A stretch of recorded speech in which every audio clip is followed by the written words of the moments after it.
Bill వచ్చే వరకు 20 లక్షల రూపాయలు చెక్ ఇవ్వడం జరిగింది. ఎందుకంటే ఈద్గా అనేది ప్రతి మైనార్టీకి సెంటిమెంట్. అది ఆ విషయంలో పని నిలబడరాదని చెప్పేసి ఉద్దేశంతోనే నేను ఈరోజు 20 లక్షల రూపాయలు చెక్ ఇవ్వడం జరిగిందని చెప్పేసి నేను చెప్పడం జరుగుతుంది. గతంలో కూడా చాలా మంది దాతలు ఈద్గా కోసం సహకారం అందించారు. దాదాపుగా ₹1 కోటి పైనే అందరూ సహకారం ఇచ్చిన దాతలందరూ కూడా ప్రత్యేకంగా ధన్యవాదాలు తెలియజేస్తా ఉన్నాను.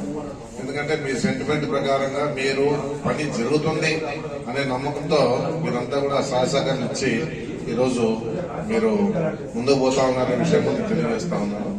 ఏదున్నా కూడా ఇప్పుడు ఇచ్చే అమౌంట్ కూడా ఏదైనా తక్కువ వచ్చినా కూడా ఈద్గాకి అమౌంట్ ఈద్గాకి ఇస్తా అని చెప్పేసి కూడా నేను చెప్పడం జరుగుతా ఉంది. ఎందుకంటే విమర్శలు అనేది రారాదు. ఎందుకంటే కాంట్రాక్టుల పరంగా అంటే ఎస్టిమేషన్ పరంగా ఇంత హైట్ వచ్చిన తర్వాత నేను బిల్లు పెట్టాలి. అందుకే అంతవరకు మా తోడు ఉంటుంది. ఖచ్చితంగా దాన్ని జరుపుతాము, ఇచ్చిన మాట నిలబెట్టుకుంటాము. ఎలాంటి సమస్య లేదు. ఎందుకంటే చాలా మందికి అపోహ జరుగుతుందా లేదా, గవర్నమెంట్ డబ్బులు వస్తాయి లేదా. గవర్నమెంట్ డబ్బులు వచ్చినా రాకపోయినా నా బాధ్యత అని చెప్పినాను. అదే బాధ్యత తీసుకొని ముందుకు పోతానని చెప్పేసి కూడా చెప్పడం జరుగుతూ ఉంది.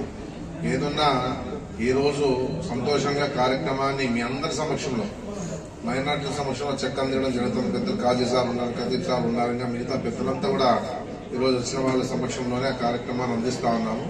ఏ విధంగా కూడా ₹1 కూడా ఫ్రాడ్ కాకుండా పని జరుగుతుంది. ఎలాంటి సమస్య లేదు. ఎందుకంటే ఎక్కడా కూడా ఈ విధంగా ఉండే ఈద్గా ఎక్కడ ఉండాలని చెప్పేసి ఉద్దేశంతో ప్రయత్నాలని చెప్పేసి కూడా నేను చెప్పడం జరుగుతుంది. అదే కోరిక మైనార్టీలు కూడా చెప్పేసి నేను చెప్పడం జరుగుతుంది. ఎందుకంటే ఎక్కడ ఉండాలని చెప్పేసి ఉద్దేశంతో కర్ణాటక వాళ్ళని తర్వాత చెన్నై వాళ్ళని పిలిపించి చెన్నై శిల్పి, కర్ణాటక ఇంజనీర్ వీళ్ళ సమక్షంలోనే ఈరోజు కార్యక్రమాన్ని జరుపుతా ఉన్నారు. ఎందుకంటే షఫీ ఎక్కడో చూసినాడంట.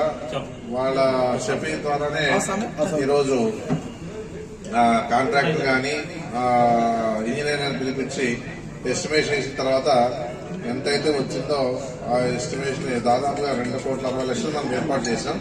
తక్కువ వస్తే కూడా మేము ఇస్తాం. ₹2,60,00,000 ఎక్కువైనా కూడా నా బాధ్యత అని చెప్పేసి నేను చెప్పడం జరుగుతుంది. బిల్లు కూడా త్వరలోనే ఇప్పిస్తా అని చెప్పేసి నేను చెప్తాను. ఎలాంటి సమస్య లేదు, ఇబ్బంది లేదు. జగన్మోహన్ రెడ్డి గారు మొన్ననే ఇమ్మీడియట్ గా రిలీజ్ చేయండి అని చెప్పేసి చెప్పినాను. మళ్ళా పోయి నేను కూర్చొని రిలీజ్ చేయించి మళ్ళా మీకు కాపీతో సహా వస్తా అని చెప్పేసి కూడా నేను చెప్పడం జరుగుతాను. చాలా సంతోషంగా ఉంది. ఎందుకంటే మాట మిగిలాల, డబ్బు ఇంపార్టెంట్ కాదు, మాట. ఆ మాట అనేది ఉంటేనే ఏదైనా కానీ ఈరోజు నమ్మగలుగుతాను. అదే జగన్మోహన్ రెడ్డి మాట మీద ఉన్నాడు కాబట్టి. ఎందుకంటే